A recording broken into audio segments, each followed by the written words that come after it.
bodybuilding athlete. Yan si Jerry Topalok. Mga Becky sa gym talagang naglalaway sa kanyang nagtitigasang muscles. Oras na para alamin ang maiinit na karanasan ng hunk na ito. Dito lang yan kung saan nagsisiksika ng mga wild at guafu. WTFU! O ano hindi mo makakalimutan na offer o nakakalimutan na ginawa ng bading sa'yo sa gym? Ang di ko makakalimutan nung naligo ako sa CR na pagkatapos ko mag-gym. Then sumunod siya sa akin. Tapos, ayun. So, nakailang bading na si Jerry Topalok? Actually po talaga, wala pa po. Gusto ko yun, may impit, tapos biglang, wala naman po talaga. Inuulit ko ang tanong, nakailang bading na si Jerry? Siguro po mga nasa... Gano'ng katagal mo naging jowa yan? 2 months. Ang bilis! Yes. So may babae ka kasi noon? Pero naman. Nung time kasi na yun, may girlfriend ako nung time na yun. So ikaw naman kasi nag-girlfriend, ba't hiniwalayin mo na yung girlfriend mo? Wala ka naman napapalado, sakit lang ng ulo, selosa pa. Sa bakla ka na lang, dinadamitan ka pa, tapos minsan hinuhubarang ka. Ay! Nakikita mo ba siya direct? Kaya lang, teka, sorry, what's your name? Kararating lang daw niya. Kasi nagtatago siya at dito siya nagpunta. Libreng mapapanood ang ilan sa mga uncut episodes ng WTFU. Mag-sign up lang gamit ang link sa description box. Hello, this is Mr. Fu at ito ang WTFU at makakasama natin ngayon si Attorney Ferdy Topacio. Kaya naman ba si Attorney Ferdy Topacio? Medyo di mo kilala. Di mo kilala. Yes, dahil dyan, ipapakilala namin siya sa iyo kasi pag nagkaroon ka ng kaso. Hindi kasi katunog ng apelido niya yung Topacio pero hindi kasi ang pangalan niya ay Jerry Topalok. Yes. Tama? Parang sampalok. Talaga. Doon pa nanggaling? Parang katunog din lang po. Parang katunog. Doon pa nanggaling ang Sampalok Arms? Yes po. Sampalok lang ba yan? O buko salad? Alam mo ba yung buko salad? Yes po. Oo, alam mo yan kasi bodybuilder to eh. Di ba pag buko salad, ibig sabihin yung mga ugat-ugat. Yes po. Apo. So may pabuko salad ka ba? Meron po. Meron talaga. Paano na-achieve yung buko salad? Lang po talaga. Disiplina lang po talaga. Yes. Kami naman dito, disiplinado, pero wala naman kaming buko salad. Parang alam ko ang dahilan. Parang po siya. Disiplinado po talaga sa pagkain. Disiplinado? Yes. Ano lang ang kinakain para magkaroon ng buko salad sa katawan? Kailangan mo lang po talaga ng chicken breast, vegetable, tapos mga egg whites. Egg whites po, yes po. Talaga. Tsaka quality workout po talaga. Quality workout. Para talaga magkaroon ng buko salad. Yes po. Okay, hindi. Bodybuilder nga siya. So, pero bago ka naging bodybuilder, ano muna yung mga naging trabaho mo in the past? Bago po ako napasok sa mundo ng bodybuilding talaga, nag-start po talaga ako sa basketball po talaga. Nagba-basketball ka? Yes po. Then, ayun po, na-discover po ako, nagsuwang ko po talaga yung sa pag-gym. Nakaya lang po ako ng tropa ko. Nakita ko po yung mga men's physique tsaka bodybuilding. Nagustuhan ko po talaga siya. Nagustuhan mo? Yes po. So ilang bakla naman na nagkagusto sa'yo dahil dyan sa pagpapalaki mo ng katawan? Halo-halo po kasi sila eh. Anong halo-halo? Halo-halo po. Meron pong matrona, may gay, may babae. Wag na tayo sa matrona tsaka sa babae dahil hindi kami interesado. Yes. Doon tayo sa bading. So, yes. Nakailang bading na si Jerry Topalok? Actually po talaga, wala pa po. Gusto ko yun, may impit, tapos biglang, wala naman po talaga. Inuulit ko ang tanong, nakailang bading na si Jerry? Siguro po mga nasa 17? 17! Wow! Dinaig mo yung 1,691 videos ni Miss Hong. Talaga? Ang dami na. Marami na po. Talaga. Ilan taong ka na ba? 28 na po ako. 28 years yes, old. Okay. So, saan mo nakikilala yung mga bading? Sa gym ba meron? Oo naman. Pero baka gym ka eh. Ano? Gym sila po. Ano yan? Celebrity gym po. Celebrity Yes, gym. Hindi ka nagbabakal gym. Bakal gym, nag-start din po ako dun. Tanong ko lang, hindi ko pa na-try sa bakal gym eh. May bakla ba sa bakal gym? Marami po. Marami rin. Marami. Ano po, medyo hindi mo sila makakalata kasi malalaki rin katawan eh. Talaga. Pero mapapansin mo talaga sa tingin nila. Saan mas maraming bakla? Sa bakal gym o dun sa mga gym na de aircon? Same lang po. Same lang. Same lang, Patas lang. Patas lang po sila. Oo, ang daming bakla sa gym talaga. pero lately ako, parang, baka nagkaedad na ako, kaya hindi ko na masyado pinagpapapansin. Pero na mas bata-bata ako, medyo aware talaga ako na talagang parang may reunion ng mga bakla sa gym. Ngayon, ganun pa rin ba? Sa the aircon? Ganun pa rin po talaga. Ganun. Kasi, makasuplada na ako, kaya hindi ko na... Kasi nag-gym ako sa the aircon, pero parang hindi ko na masyado napapansin. Ano rin siya, mapapansin mo rin talaga kung lalaki siya o may tinatago. Paano mo nalalaman? Sa mga tinginan po talaga. Pag nakikipagtitigan. Pagka malagkit yung tingin, nagsisilap-silap. Confirm na. Yes po. Ano hindi mo makakalimutan na offer o nakakalimutan na ginawa ng bading sa'yo sa gym? Ang di ko makakalimutan nung naligo ako sa CR na pagkatapos ko may gym. Then, sumunod siya sa akin. Tapos, ayun, may in-offer siya sa akin. Teka lang, sumunod siya sa'yo, tapos isa-isahin natin ang mga eksena. Naliligo ka, so wala kang suot. Yes po. Pero, okay. Ano tong itsura? Cubicle o yung parang parang mga pang-athletes yung walang harang? Masculine siya eh. Actually, hindi, yung itsura mo na nung CR. May cubicle, may pinto? May sauna siya. May sauna. Hindi, pero yung pinaliliguan mo, may pinto. May pinto, nalalak. Nalalak. Tapos butas yung ilalim. Butas yung ilalim. Nakadalasan, pag sa gym, magkikita mo na 4 na yung paa. Pero parang may gym direct na parang meron ba na hanggang baba? Wala. Hotel meron. Meron magkatabi. Sa CR ng hotel, meron ako alam na hotel na paborito ng mga bakla. Kasi yung CR niya, hanggang flooring yung pinto. Yes. Hindi mo kahit ganunin mo, wala.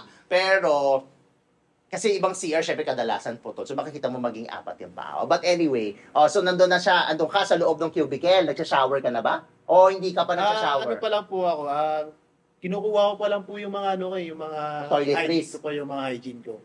Sa locker. Din napapansin ko po lagi na kada magsa-shower ako, nakasunod po siya. Okay. Tapos ayun po, may in-offer po siya sa akin na kinuha niya yung social media ko. Ayan, binigay mo naman. Binigay ko kasi akala ko naman kasi magpapaturo sa akin. Siyempre, as a trainer po. Okay. Kaya ang expectation ko po talaga sa kanya, yun po talaga. Tapos, nung pagkahingi, ayun din, in-offer niya sa akin na... Saan siya nag-offer? Personal o sa social media? Social media po talaga. Anong sinabi niya? Sinabi niya sa akin na try mo na bang makipag sa gay. Sabi ko sa kanya. Opo. Yan ang sagot mo. Napaisip ako. Bakit? Hindi mo alam kung aamin ka o hindi. Yun ako muna siya. Teka lang, teka lang, inisip mo yung sagot mo? Bakit? Pwede namang oo o hindi. Hindi, ang inisip ko rin kasi baka mamaya sinusubukan lang ako eh. Sinusubukan niya lang ako na, baka pumayag ako. Hindi sinusubukan yung sinusubo ang gusto mo. Then, ano sagot mo? Sabi niya, umuo naman ako sa kanya. Umuo ka? Teka lang, umuo ka sa tanong niya kung nakipagtsorbahan ka na sa bading. Ang sagot mo ay oo. Umuo naman ako sa kanya. Umuo ka dahil yun ang totoo. Parang gano'n na. Okay. Sige. Ang galing ko talaga. Dapat itong WTFU magkaroon ng edition, True Confessions. Okay. So, umuo ka kasi meron naman. Yes. Okay. Pagka oo mo, anong sumunod na reaksyon ni Bading? Ayun, nag-usap kami sa lumabas. Then, medyo nag-offer naman siya sa akin. Okay. So, natuloy? Oo, dahil lumabas na kayo. Nung unang labas namin, medyo hindi pa. So, sumunod pa na araw. Para hindi mo muna ibinigay muna para may next pa. Para kung sa una, kumain muna kayo sa fast food, para sa susunod sa steak na kayo kakain. Parang sinubukan ko siya kung totoo. Ganun ka pala, may panunubok. Oh. So, dun sa pangalawang pagkakataon, natuloy na. Etong bading na ito ay babaihan or borta din? Ano siya, di mo siya maalatang ano talaga, gay. Kasi nag-gym nga siya, lalaki. Pero nung nalaman ko nung huli, umamin eh. Ganun nga daw siya. Di alam ng parents niya. Tago siya. Sabihin natin ngayon. Maging daan ang WTFU na malaman ng mga magulang niya na bading siya. Alam mo, may commercial break lang ako. Meron akong ginawang ganyan sa isang kaibigan. Pinag-host niya ako ng isang event niya na niloko ko siya na tinawag ko siyang bakla. Tapos andun yung parents niya. Hindi ka naman alam na hindi alam ng parents. Kaya pala yung parents, parang, yung mukha, yung parang hindi mo ma-explain. Nasa harap ko eh. Tapos nagkukwento ako habang nag-host ako. Tapos ang topic ko, itong friend na nagpa-event, na sinabi ko sa kanya, naalala ko nga, nung bata kami, tinawag ko siya, uy, bakla! Ganyan. Tapos natawagin ko siya dahil magkasalita na siya, yung friend. Sabi niya, hindi kita kinakaya. Hindi alam ng nanay at tatay ko. Sa simula noon, nung araw na yon, hindi na niya kailangan mag-admit o umamin sa kanya magulang. Dahil ako na ang nag-out sa kanya. Sa buong madla, CCP, ang venue. Anyway, okay. So, umami kami nangyari. Naulit pa yan. Mga ilang beses. Nung time na may nangyari sa amin, nanliligaw na siya eh. Kumbaga sa dinadamitan niya na ako. Dinadamitan niya na ako nung time na yun. Pero bago kanya dinamitan, hinubaran ka niya muna. Hinubaran niya muna. Hinubaran ka muna, tapos dinamitan ka. Kaya... tapos, nanligaw siya sa'yo, gusto kanyang jowain. Gusto niya akong jowain, nung huli na. Okay. Gusto kang jowain, pumayag ka. Napaisip ako nung huli, pero... Ayan naman, lagi ka meron mga reflection ka. Dapat ang kanta mo, reflections. Kaya pinag-iisipan ko siya. Tapos sabi ko kung okay ba. Pero sa akin okay naman, kasi mabait naman siya. So, naging jowa mo yan? Naging jowa ko naman. Gano'ng katagal mo naging jowa yan? 2 months. Ang bilis! 2 months. Bakit 2 months lang? Kasi nung time na, siyempre, may mga nalalaman siya na iba. Ganun nga daw. Ano nalalaman? May mga babae nga daw yan. So, may babae ka kasi noon? Meron naman.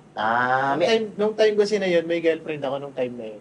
So, hindi mo kagad sa kanya sinabi na may girlfriend ka? Hindi ko nasabi sa kanya. Tapos nalaman niya na may girlfriend ka? Yun. Tapos umayaw siya? Umayaw siya. Kasi, ang gusto niya lang daw talaga, siya lang.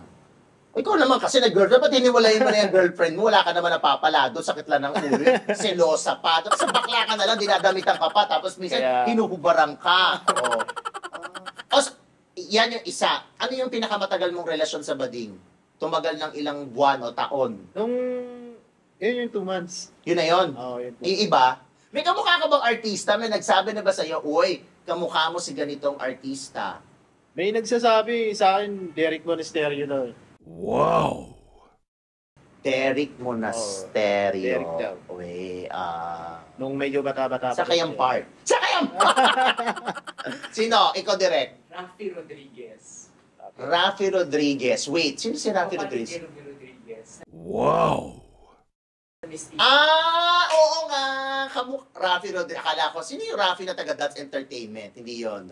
Rafi Rodriguez, na tisoy, na in-shape kasi ng mukha, pati buhok. Ako, wait.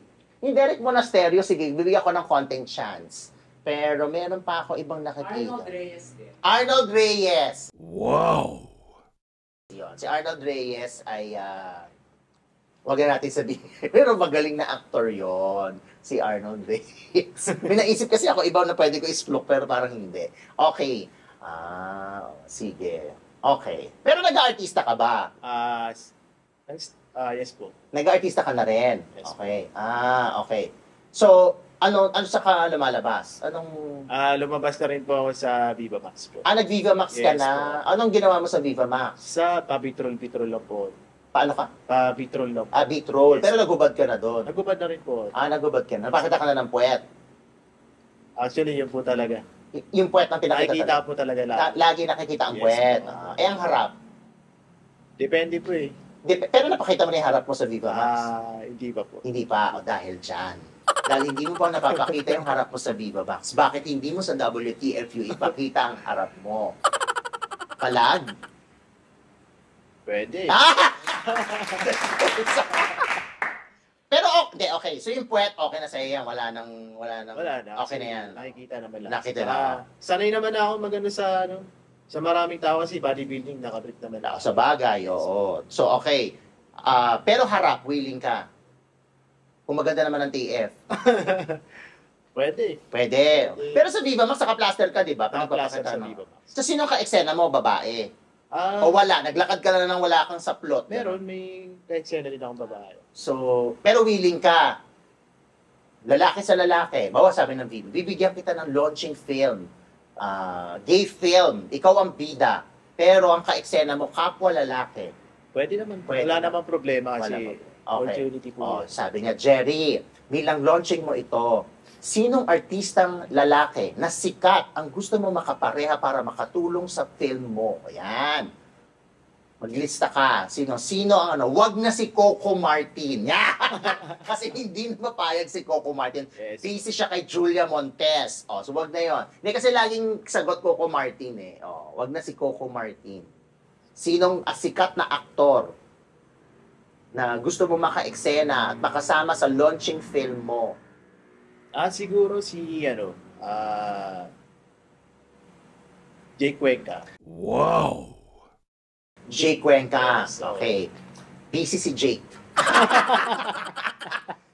Kasi si Jake, wait, meron siyang hinaharap na issue kung totoo ba o hindi ang ngipin niya. Natatawa ako dun sa mga headline kay Jake Cuenca na pinagtatanggol niya kung fake o hindi yung ngipin niya. In fairness naman, maganda yung ngipin niya. Okay. So, negative si Jake. Meron siyang appointment sa dentista. Next. Siguro yun si Tsaka marami na si Jake Cuenca na nagawa. Makasawa na siya sa mga ganun. Na gay, fair. Eric Monasterio. Derek Monasterio. Mukhang si Derek Monasterio wala pa. Dahil dyan, kausapin mo si Derek Monasterio, sabihin mo, baka naman pwede kitang sa pelikula. Pwede kitang supplyan mo. Pwede ba kitang blank sa pelikula? Siyempre may eksena eh. Sabihin mo, Derek. Derek siya, di man Derek. Derek. Derek, baka pwede kitang maka-eksena sa pelikula. Safe yung maka-eksena. Anong eksena ang gagawin mo para tumatak? Anong gagawin mo kay Derek Monasterio? Pwedeng kontrabida ako. Hindi nga, love Love scene. Magka-partner nga kayo, ba't ka magkukontrabida? Love scene Anong gagawin mo sa love scene kay Derek Monasterio? Pwedeng boyfriend, parang gano'n. Sabihin mo sa kanya, Derek Monasterio, pwede ba kita maging boyfriend? Derek, pwede ba kitang maging boyfriend? Makaumoo. Uy, pero ang pogi ni Derek Monasterio, tsaka ang ganda ng katawan niyan. In all fairness, tsaka panay din ang hubad niyan. Yes. Dahil sinasabi mo naman na sanay ka maghubad, tapos kasi bodybuilder ka. May Yes. tanong lang ako, ito lagi ko itong tinatanong, di ba sobrang nipis ng underwear nyo? Yes po, manipis. Tsaka in fairness sa mga bodybuilder, hindi sila naglalagay ng peke na kemerut. Kasi Wala hindi po naman yun ang talaga. focus. Ang focus Wala. yung katawan. Pero na-try mo na ba yung maglalagay ng mga tissue, ganyan, ng bote, cellphone? Hindi po talaga ako naglalagay. Hindi ka naglalagay. So, buti hindi lumalabas. Hindi naman, kasi Kasi sobrang nipis eh. ano naman siya, parang nakayakap. Kasi parang rubberized siya. Yung alin, yung underwear? Yung underwear. Pagka nakadikit na siya, di na siya matatanggal. Alin, yung mismong underwear ang rubberized? Yes po, para Sumasapo, ganon? Sumasapo siya. Parang synthetic siya. Hindi mainit? Hindi naman siya may... Talaga. Kasi manipis naman yung underwear na ginagamit. Talaga. Pero nag-try ka na teka lang, may bodybuilder bang bading? Ay, ang tagal ng sagot. Napaisip. Hindi ko sure, pero mahalata mo eh. Pero meron, tingin mo? Meron. Pero meron na sa yung pumorma na bading na bodybuilder. Marami. Meron na din. Marami. Ano naman eksena mo sa bodybuilder na bakla? Yun naman, minsan may inaalok sila, sponsor daw. Pero bodybuilder sila. Bodybuilder. Ano, masusuplayan ka na ng mga C4, ganyan. Susuplayan ka nila ng mga supplement, Rhea. mga gear yan, mga Rhea. Rhea, oo. Alaga-alagaan ka nila. Dami kong Rhea sa bahay. Kasi may allergy ako sa Rhea, na-realize ko. So, ang dami kong biniling Rhea, hindi pa expired. Creatine. Oh, ay, naku, napatingin siya sa akin. Sabi niya, Rhea, dami. Gandang brand. ON. Talaga. Imported, made in the USA. Made in the USA. Teka lang. So meron ka ng pinatulan na bodybuilder na ba din? Wala pa naman. Doon lang sa naka-encounter ako sa gym. Sa gym. Yung gym lang. Pero sa mga bodybuilder, wala. Sa mga bodybuilder, wala pa po talaga. Okay. Sa bikini contest, nag-try ka na. Kasi maganda ang katawan mo. May mga nag-aalok sa akin. Pero sa ngayon, medyo wala pa eh. So, di ka pa sumasalang sa mga bikini Di contest? pa ako sumasalang sa mga bikini contest. Pero okay lang sa'yo kung sasalang Okay ka? lang. Okay lang sa akin. May girlfriend ka ba ngayon? Single ako. Wow, very good. Gano'ng katagal ka ng single? 8 years na. Ang tagal naman. Kasi hindi na maka-enter yung mga babae, puro bakla na yung pinapatulog mo. Tama? Parang gano'n na rin. Nawala ka na ng oras sa mga babae, sa bakla na lang. Parang kasi yung mga babae. Parang Sira ulo. Mga? sasakaling ka nila. Sasakaling. Parang hindi ka makagalo ng maayos. At buti pa yung mga bakla. Pati yung mga bakla. Nauuto mo. Paano ba magmahal ang isang Jerry? Para sa akin kasi, hindi ako nakatingin sa base ng mukha. Sa akin, siya. Sa caps ka nakatingin? Hindi naman. Nung hindi ka pag-iigpitan, alam ko yung limitation kung hanggang saan lang ako. Yun lang. Kung mahal niya ako, susukulihan ko rin sa kanya. In fairness. Sa kailang girlfriend ka na? Hindi ko na rin po Hindi mo na alam kung ilan. Pero tama lang din yan na wag ka na mag-girlfriend. Sa bading ka na lang. Yes po. Okay. May bading ka ngayon. Dahil dyan, sagutin mo na itong mga tanong. Ay, hindi pala to. Kung babayaran ka na isang gabi, how much? Nakiliti ka na ba ng bading? Maraming beses na. Saan? Sa mga... Saan parte ng katawan? Siguro sa leeg.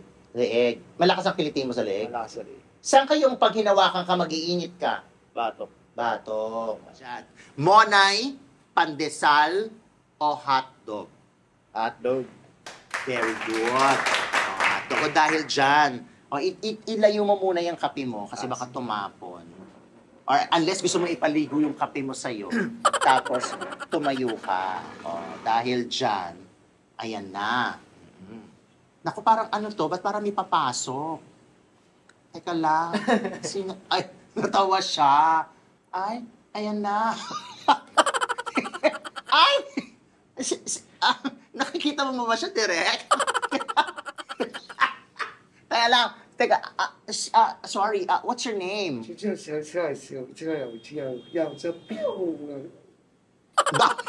Ang dami naman hanas nito. Ang pangalan daw po niya ay si Ate Hong. Right? Thank you. Gano'n ko tagal ka na dito, Ate Hong?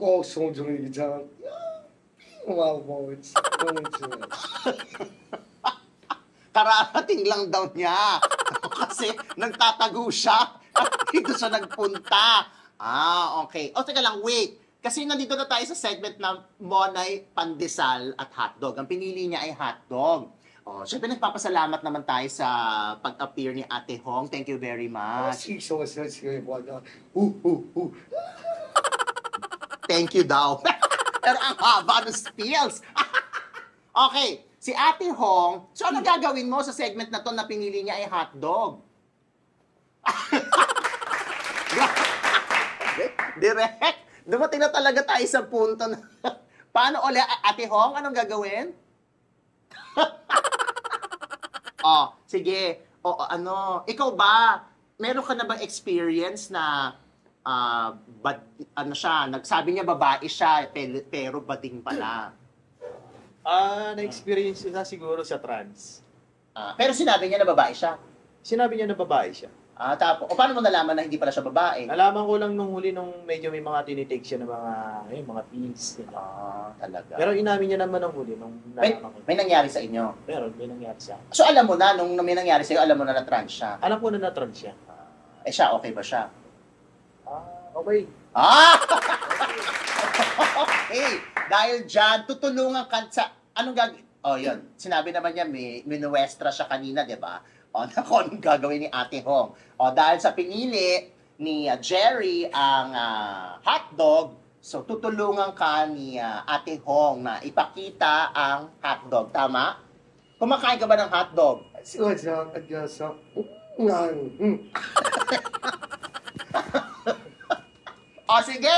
Ate Hong! Go!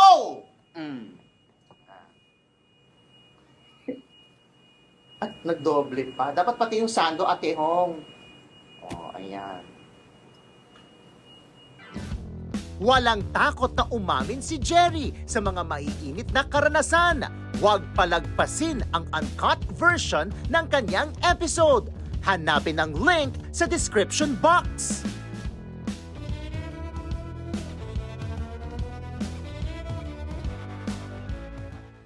Check nyo po yung social media ko, Jerry M. Dupalok po. Meron po akong mga vlogs dyan na about sa, relate po siya sa fitness. Then kung sino pong gusto magtanong, pwede po kayo magtanong sa akin, wala pong bayad. Then Instagram ko po, ganun din po, same din po siya ng Facebook ko. PM din po kayo dun. Thank you. Dahil dyan, maraming salamat naman sa inyong lahat. At huwag kakalimutan mag-subscribe sa WTFU sa YouTube, Facebook, Patreon, at syempre sa channelfu.com. This is Mr. Fu. Maganon! Okay. Yes or no, ipagdaramot mo ba ang kapirasong laman? Maganda o magaling? Ano yung pinaka-wild na selfie video na nagawa mo? Siguro yung